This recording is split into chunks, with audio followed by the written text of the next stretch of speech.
زملكاوي جميل.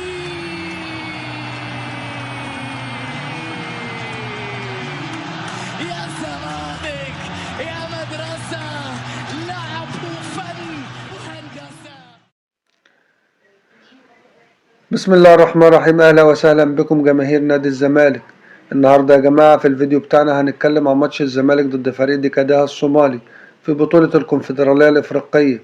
هنشوف تاريخ الفريق دوت ونقاط القوه والضعف عنده وازاي الزمالك المفروض يلعبه، وفي الاخر هقول لكم اقوى تشكيل شايفه انه الانسب للمباراه ديت. يلا على طول نبدا تفاصيل الفيديو بتاعنا النهارده. فريق ديكاداها الصومالي يا جماعه ده فريق اتأسس سنة 1973 وكان اسمه زمان بورتس اف سي.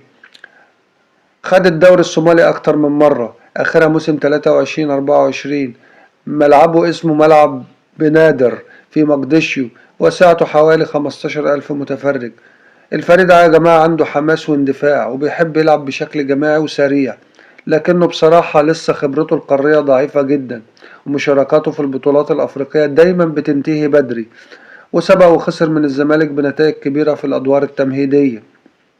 نيجي بقى لنقاط القوة والضعف عند ديكاداها. أول حاجة نقاط القوة، بيلعبوا بروح عالية جدا وبيحاولوا يثبتوا نفسهم قدام الفرق الكبيرة، وعندهم هجوم سريع وبيحاولوا يعتمدوا على المرتدات. نيجي بقى لنقاط الضعف، الدفاع عندهم مهزوز جدا وبيغلط كتير تحت الضغط. الحارس بتاعهم مش ثابت في الكرات العرضية وبيتركوا مساحات كبيرة بين الخطوط، خصوصا لما الخصم يضغط عليهم من البداية، ودي نقاط لازم الزمالك يستغلها من أول دقيقة. نيجي يا جماعة ازاي الزمالك يلعب ديكاداها. الزمالك لازم يبدأ المباراة بضغط عالي عشان يفتح الدفاع بدري، الأجنحة تتحرك بسرعة والتسديد من بعيد يكون حل دائم. كمان لازم نحافظ على التوازن في نص الملعب وما نديش فرصة لمرتدات سريعة، لأن دي نقطة قوتهم الوحيدة تقريبا. نيجي بقى يا جماعة للتشكيل الأقوى من وجهة نظري، وبالنسبة للتشكيل اللي أنا شايفه هيكون في حراسة المرمى محمد صبحي، في الدفاع عمر جابر باك يمين، محمود بنتايج باك شمال، سرد باكين حسام عبد المجيد ومحمد إسماعيل. نيجي في نص الملعب نبيل عماد دونجا ارتكاز 6 صريح، عبد الله السعيد مركز 8 توزيع وربط ما بين الخطوط، أحمد ربيع 10 صانع لعب ومفتاح الهجمات. بالنسبة للهجوم خوان ألفينا جناح يمين، شيكو بنزا جناح شمال، وفي الهجوم رأس حربة وحيد عدي الدباغ أو عمرو ناصر حسب حالة اللاعبين.